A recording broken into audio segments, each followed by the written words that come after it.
line up here? Well, there's one card in the set that stands out to me as a potential addition for mono red beatdown decks, and that's Reckless Bushwhacker. That card is no joke, and it's trivial for red decks to enable Surge. You have so much cheap stuff. This is a deck I would be surprised if it can compete long term with the quality of the sweepers that got printed in Oath of the Gatewatch. But if people aren't really playing with those cards, there's no reason this deck can't compete, and Reckless Bushwhacker, especially alongside all the token stuff, that's a real upgrade. It's an island for Caleb to start and just a passing of the turn. For Mcduffie, a wooded foothills. He'll sacrifice that for a basic mountain, so he's going to fall down to 19. And we'll see how he wants to start things off. One drops, of course, Monastery Swiftspear, Zergo, a Bell Striker. And Korey's take on the deck here, he's going a little bit wider. He's got the third copy of Whirling Outburst in the main on top of the 4 copies of Dragon Fodder. Not that uncommon, but a little bit more of a token emphasis. What really stands out here, no copies of Temur Battle Rage. He's playing with 3 copies of Reckless Bushwhacker on top of 4 copies of Atarka's Command, and really just trying to go wide and do a lot of damage with tokens. Still 2 copies of Become Immense, because Become Immense is great even without Temur Battle Rage. But this is much more of a token and go wide sort of deck. A Titan Strength on the upkeep here from Korey will make it so that Zergo's a 5-power creature looking to scry to start the turn. Top card's going to go on down to the bottom for Mcduffie. Now he will draw for the turn. Looks like he picked up a copy of Cinderglade. The question, of course, is does he have an answer to Jace right now? And if he does, would he even want to use it? He does have a basic mountain in hand, so I'm curious as Korey will take his turn. He'll start by attacking for 5 here with Zergo. Caleb will take 5. He'll fall down to 15.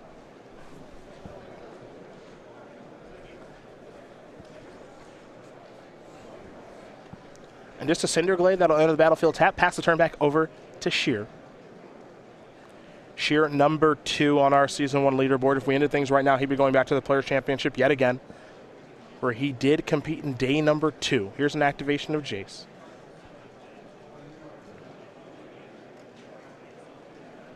Jace will allow Caleb to draw and discard, so we'll see what he puts in the graveyard here in just a moment.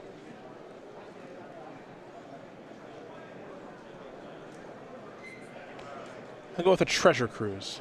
Here's a Shivan Reef. And now there is a Storm Chaser Mage. No attacks, just a passing of the turn. But with 1 mana available from this deck, that can mean a lot of different things. Shocks and dispels, variety of cantrips.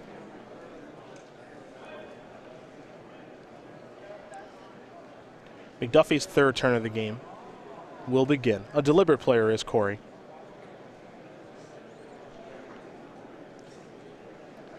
Something to keep in mind about these blue-red prowess decks, I do not think they handle token generation all that well.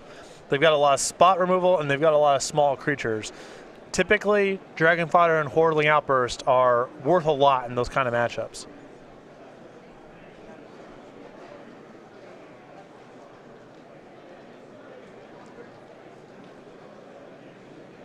Mcduffie, a lot to think about. You know, the interesting thing about Atarka Red, I think this is a pretty decision-heavy deck. Now, he has removed Temur Battle Rage from his deck, as you did mention.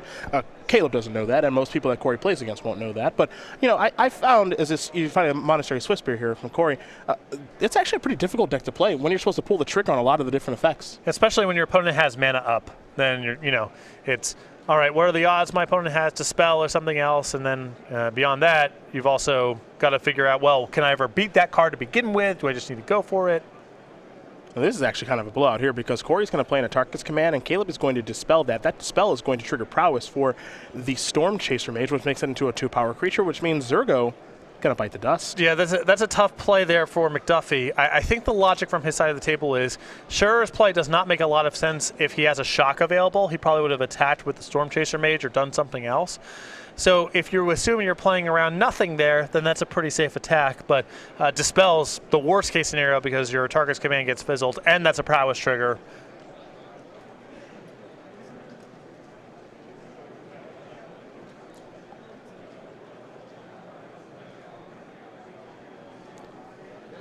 An Expedite.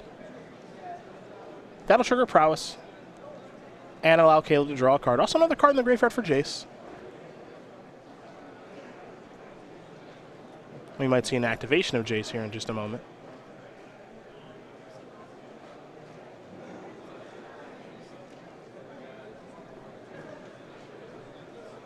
And there's Mcduffie's graveyard, fanning it out a little bit for Caleb, just in case he's curious on what's going on. Now there's a slip-through space, so another prowess trigger. Picked up another copy of Expedite. That's card number 4 in the graveyard. Jace is going to draw and discard, which means card number 5 is on the way. There goes a Jace. It will flip. The Telepath Unbound starts on 5.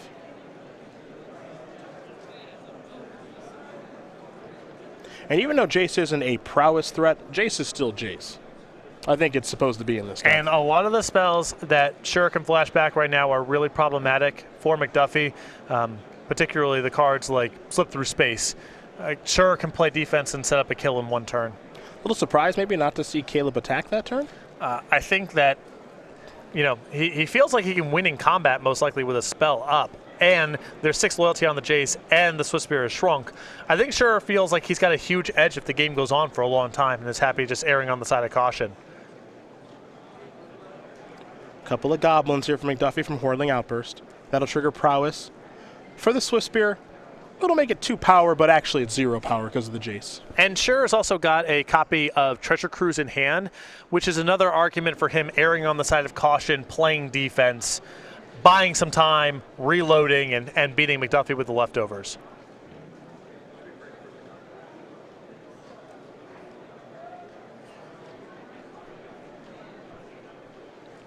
Just a passing of the turn. No good attacks to be had here.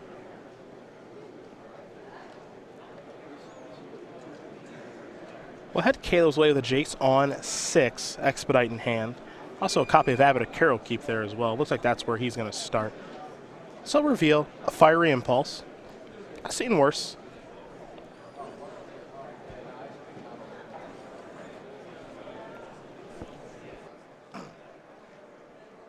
Looks like Caleb's going to take 1. Use a Shivan Reef for some colored mana. Now there is Fiery Impulse. Spell Mastery has been achieved here, so it'll be attempting to deal 3 to the Monastery Swift Spear. With Spell Mastery achieved, Scherer doesn't really have to worry about a shock and response blowing up this play. Really the only thing that can go wrong is Titan Strength, and I think that Scherer is fine trading a Fiery Impulse with a Titan Strength here. I'd probably be just fine with that too. He's trying to go wide, you've got some blockers, you trade with a Titan Strength, you got to be feeling pretty good about it. What's so interesting here, however, as the Fiery Impulse does resolve, is I think part of the reason that Caleb is maybe playing a little bit more unconventional or defensively, whichever term you want to use, is because you're always kind of scared of Team Battle Rage plus Become Immense. Well, with Scherer at 11, he's got to take that concern off the table because he can't win against that anyway. Any way that he blocks to try to save himself is going to involve his whole board getting wiped out, and he'll probably just die. So he's got to start playing around just Become Immense or a Target's Command or whatever, but can't play around the combo if you don't have to spell. There's an Abbot. Reveal a Hordeling Outburst. Wooded Foothills here for Mcduffie. This will allow him to search up a land, perhaps a Cinderglade on the way. But it'll just be a basic mountain, and now he can cast the Hordeling Outburst and continue to do what he's been doing the entire time, which is go wide. So there's a light argument there to get the basic forest instead, because you could get in a spot where you need to be able to cast multiple green spells in the same turn, and he doesn't have Lightning Berserker or any heavy demand for red mana, so he could get the forest. The flip side of that is, no, he actually has no copies of Windswept Heath in the deck. Oh, wow, okay. I was going to say he would run out of lands to hit with Windswept Heath. I probably would have gotten the forest there. It's minor, but 2 Atarka's commands and a Become Immense, these things can happen sometimes. Sure. 3 more goblins on the way.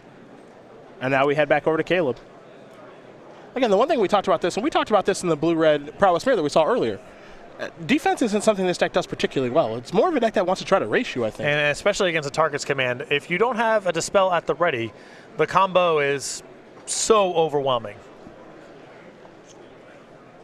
6 goblins and an Abbot out there. And now we're kind of in this weird spot where Caleb wants to be proactive, start applying some pressure because he can't wait all day. But to achieve that, he needs to start casting the removal spells on his own turn for prowess triggers. And once that starts happening, he can't play back against any set of pump spells. So once he wants to hang back and react with the removal spells, he kind of wants to sit back on defense with his creatures to induce that move, but he's giving Mcduffie a lot of time to assemble a hand that can play over the top of a shock or even one counterspell. Jace is going down. What's looking to be recast? That's the question. Just a very awkward position that Scherer's in. He could have changed it a little bit a couple turns ago if he just was a lot more aggressive with the Storm Chaser Mage and tried to go beat downs and use his removal to keep Mcduffie off balance. But once he settled in and started playing defense, this is kind of the road he's on now. And the mixture of cards just leads to a little bit of awkwardness. It looks like he's slipping through space. He can also just try to hang back on defense and set up a kill in one turn, which is something this deck is very capable of doing. Titan Strength with a draw off of slip through space. But if you're Scherer, the problem is if you're not attacking for lethal, you have to assume you're just dead on the way back. Well, there's a Titan Strength. Time to scry. Now keep in mind, Prow Triggers are happening from each of these spells that are being cast. He's played 2 spells this turn, has Caleb. Yep, so Slip Through Space is worth 2 points of damage. Titan Strength is worth 5, so that gets a 7. 8, 9, 10 with the power on the table. But Mcduffie's at 18. Yeah, eight to go. That's short by a lot. Another Titan Strength in hand. And that's 5 more, which gets Scherer to 15, but 15's still short. And then he's tapped out with no blockers.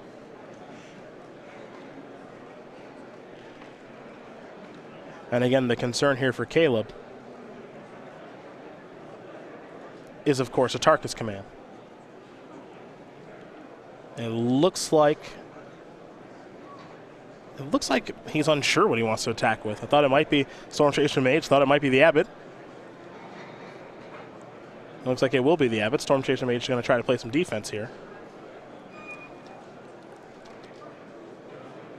So attack for 7 there, I It's believe. not bad, but if he doesn't have a counter spell, even with a shock in hand, a Tarkus command's going to kill him. Yep. And it might just be a situation here where he just can't beat a Tarkus command. Well, this is, Scherer's line of play throughout this entire game was a little incongruous to me. You can't be half a gangster against this deck. You got to pick. You're either going to try to damage race there and cross your fingers and hope to not get comboed out, or you're going to sit back and play defense, and you can really only choose the second route if you're certain you win a long game. Scherer's deck has a lot of cantrips and pump spells and shocks that may not be appropriate reaction. I think a couple turns ago he needed to be a little bit more aggressive with the Storm Chaser Mage, because he got himself to a spot now where he wasn't able to hold off the combo, so he kind of has to cross his fingers now and go for it, and he cost himself several turns worth of damage racing where he could have beaten a lot of different hands. Here's a lot of damage here from Korey Mcduffie. You saw him lead off a Fiery Impulse. He did have Spell Mastery, and what I like about that is if he leads there and then Caleb dispels, and then Korey knows, okay, I'm good to go for a Tarkus command, which is the last card in his hand.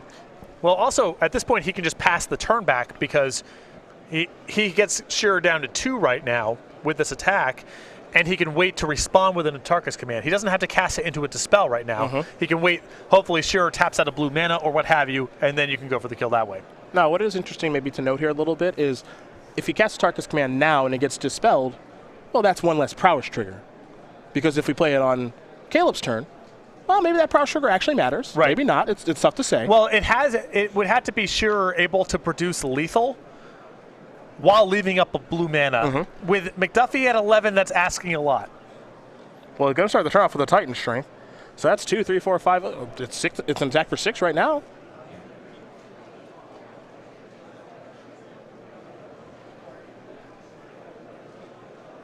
Here's a Treasure Cruise. But now if I have a Tarkus command, I'm responding here. You got to make a move now.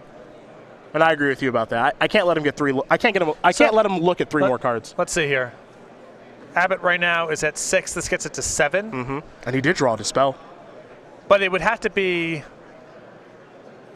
a pump spell, because just any old prowess trigger is still not enough for lethal. So he needs Titan Strength and a Dispel and to find a way to not die off his own lands. And I think that's the biggest issue right now, is that the Shivan Reefs are what's going to come back to hurt Caleb here, because it looks like he's going to go down to 1 to play a Titan Strength, which would be lethal. This assumes the last card in Mcduffie's hand is a Tarkus command. Indeed, indeed.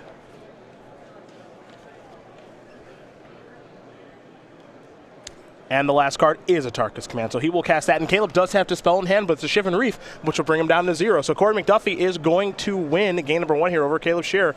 Atarka Red up a game over blue-red prowess. Got a little bit dicey there. I mean, Mcduffie took a risk there. I'm totally fine with passing the turn and not casting the Atarka's command. I probably would have done it in response to the Treasure Cruise.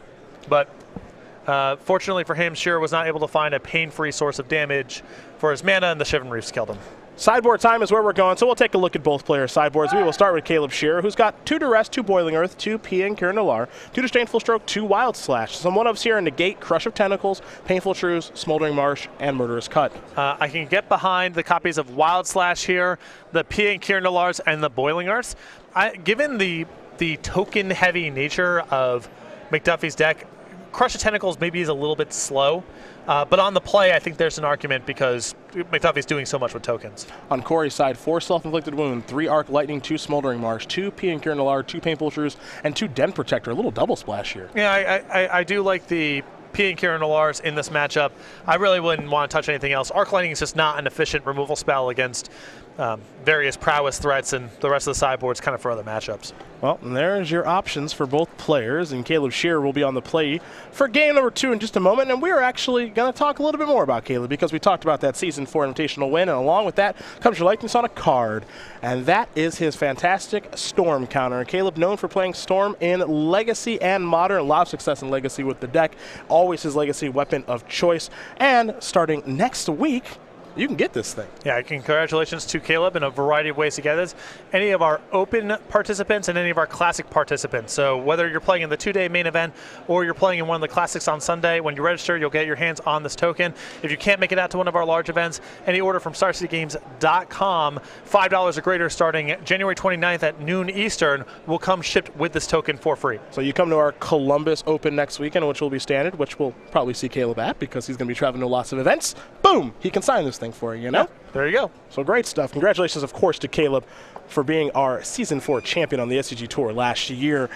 And now we get to learn a little bit more about Caleb. Number 2 right now on our Season 1 leaderboard for 2016. 27 years old from St. Louis, Missouri. 2 open top 8s, 2 invitational top 8s with a W.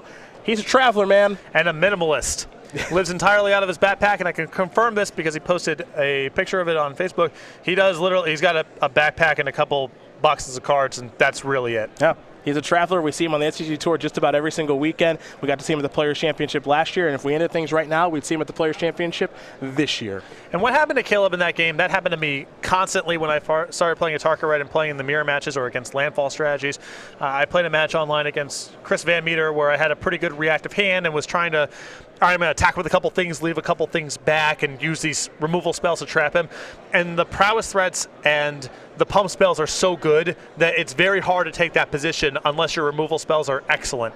So, especially when you're dealing with red removal, you're taking points off your Shivan Reefs, Korey's going wide and getting in points that way. You kind of got to just put your head down, try to end the game relatively quickly, and yeah, if he has Become Immense Atarka or Temur Battle Rage or a bunch of Atarka's commands, you're going to lose, but it's pretty hard to beat those cards anyway when it's being backed up by pressure and a lot of different tokens. Looks like Scherer is going to take a mulligan here. Mcduffie happy enough with his 7. So for Atarka Red, a deck you know a lot about, of course. Yep. It didn't get a ton of additions from most of the Gatewatch. How do you feel this deck is going forward? I like Mcduffie's philosophy here. He's gotten away a lot from the combo. Just 2 copies of Become Immense and no copies of Temur Battle Rage. And I think Reckless Bushwhacker pairs so well with the token elements of this deck that you can focus a lot more on that and Atarka's command with a bunch of token generation. I'm not sure long term if this deck can handle a bunch of main deck sweepers. And Kozilek's Return is all sorts of trouble. But if people are light on those kind of cards, this deck's still quite powerful. Top card going to go to the bottom. And now Wandering Fumarole is where Scherer will start things. For Mcduffie, just a mountain and a passing of the turn. For Caleb, a Bloodstained Mire, and he'll pass the turn back. Wandering Fumarole, of course, the new creature land in the blue-red colors, and it's a doozy. Probably the best of the bunch, but we'll see how things do play out over the course of Magic's history. Another benefit here, it's a small one, but another benefit, with Mcduffie getting away from so many copies of Become Immense, going from 3 and going down to 2, he gets to cut the frickin' Windswept Heaths from the deck, which were all sorts of trouble for me at the Grand Prix. Yeah, you don't like the Windswept Heath, huh? Not a big fan of the Windswept Heath. Dragon Fodder is going to bring 2 goblins along with it. Caleb going to search up a basic mountain. Started peeling back my 7. This critical match, it's playing for day 2 or whatever. And first 2 cards I pulled back are the basic forest and the lightning berserker. Ugh. It's just, well, it's my own fault. I put a fire-breathing creature in a basic forest in my deck. Point is that the way that Mcduffie has taken the deck here, he's getting rid of a lot of the most inconsistent elements of the deck. I can respect someone who's willing to take blame for their own actions. It's my own fault. Yep. What did I think was going to happen? They're both on my deck list. The mystery, the solution to the mystery is right in front of me. When I played that open in Portland, that forest showed up a lot. Oh, yeah. Oh, yeah. That forest. How'd you feel about Cinderglade, the opening hand? Ugh. Oh. Yeah, not a big fan. Not great. A mountain here for Korey. Here come the beatdowns. But when you have like 3 copies of Become Immense and maybe even like Hooting Mandrills in the sideboard, stuff like that, you kind of need the additional fetch lands. Windswept Heath's a necessary evil. Mcduffie's mana base a lot smoother. Let's see what else Korey's got for this turn. Looking at a Hordening Outburst. So what does get a little bit interesting here, and we're going to see Caleb sacrifice Blue to Delta and search up a land. So Korey could have just played Hordening Outburst that turn. Mm-hmm. Counter Magic is a concern. You mentioned Kozilek's Return could also be a concern. I don't know. Caleb's deck has a bunch of small creatures and pump spells and cantrips. I can't see him being able to sideboard in that kind of sweeper. I'd be really surprised. So the thing is, I very much can. Kozilek's Return when Swift Spear and Storm Chaser out there, trigger prowess, it doesn't kill him. You've got Jason Abbott, though. Well, it's not a freebie. Yeah? I can also respect McDuffie saying, well, if it's not a sweeper, he's probably got Negate or something. It's very unlikely he's just taking it all on the chin here, so... Well, Korey's not willing to make a move just yet. Very patient as he untaps those 2 goblins. Head to his 4th turn of the game.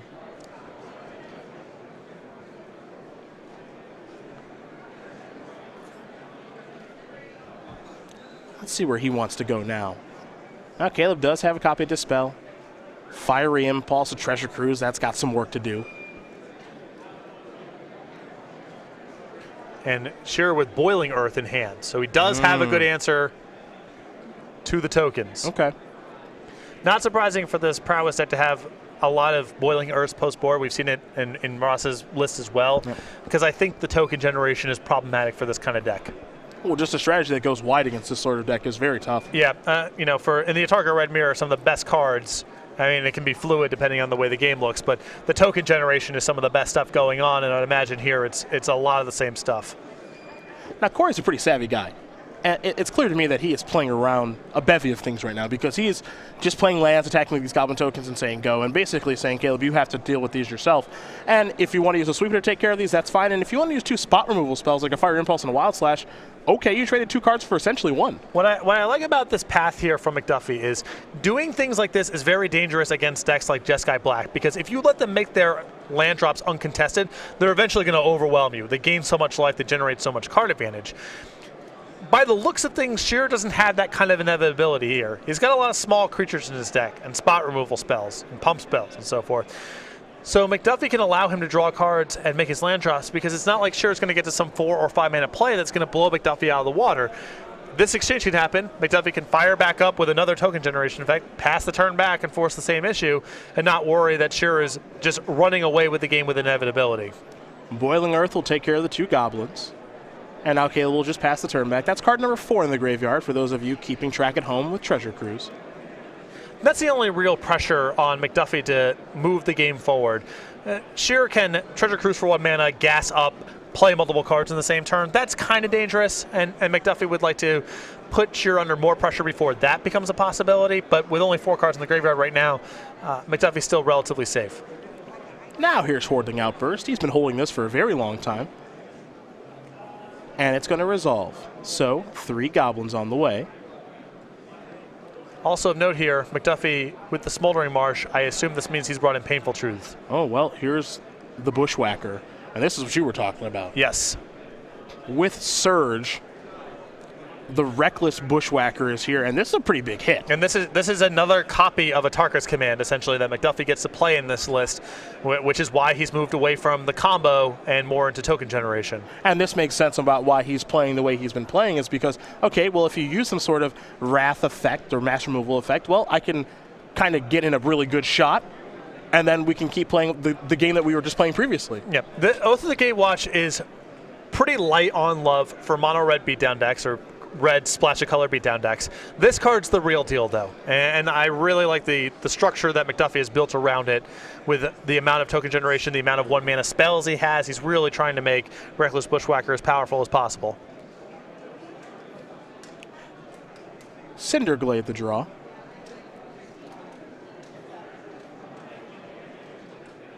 Might be time for perhaps Abbot of Carroll Keep. Maybe not. Looks like he might just use the Forest to cast it. Good choice. There is the Abbot. I mean, he gives up on, I suppose he gives up on Painful Truths off the top. Arc Lightning is interesting.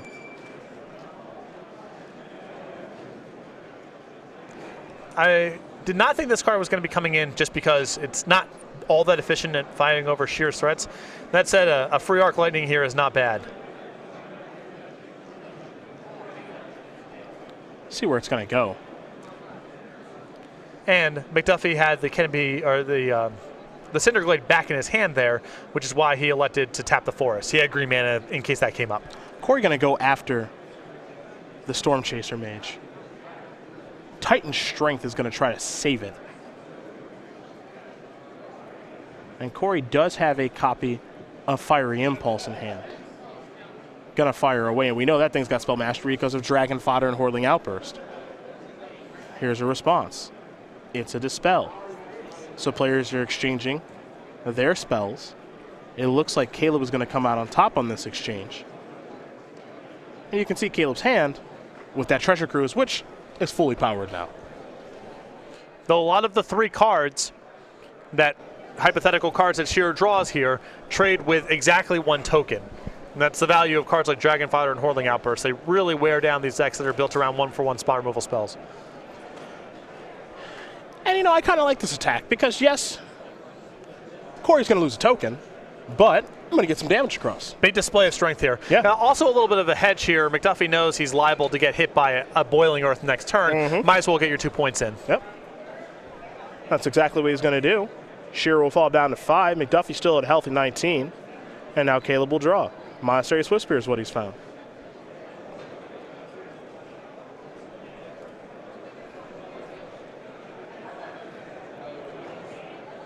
Treasure Cruise, not a bad place to start. So going to delve away the graveyard, will Caleb. Now it's time to draw 3 cards. And you can see Scherer doing this first instead of playing the Swiftspear because being able to use all of his mana for other stuff is more valuable to him by a lot right now than trying to get Swiftspear into play and hit for a bunch of damage this turn. Scherer is firmly on defense, and that play reflects that. And Abbott will reveal Swiftspear. And now Swiftspear will be played. But it's defense mode right now for Caleb. Yeah. Hope you don't die, homie. Time to untap for Korey.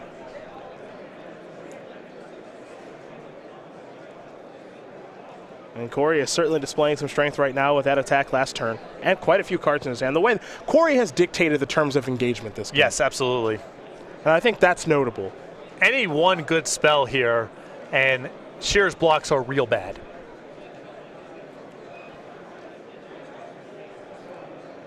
One sorcery isn't quite enough to do very much because Scherer can still Abbot on Abbot and swallow up the 2 tokens. But something like Titan Strength, Tarka's Command, anything like that, and Scherer's position really crumbles.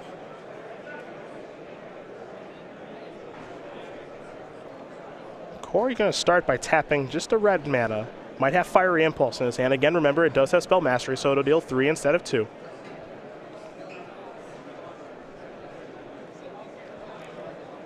And there is Fiery Impulse, going to go after the Storm Chaser Mage. Down goes the 1/3 flyer.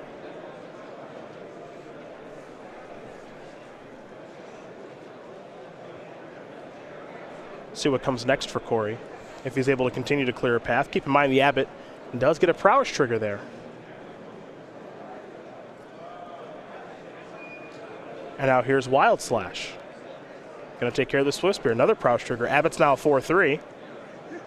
And now Dragon Fodder, making Abbott into a 5/4. And this forces Scherer to chump block the Abbot instead of maybe blocking a token here and trading. Now, if Boiling Host shows up, things get bad. Abbott has shown up. Ooh, a redraw. That's much more exciting. You love a redraw. A trigger. A Titan Strength. Another Abbott.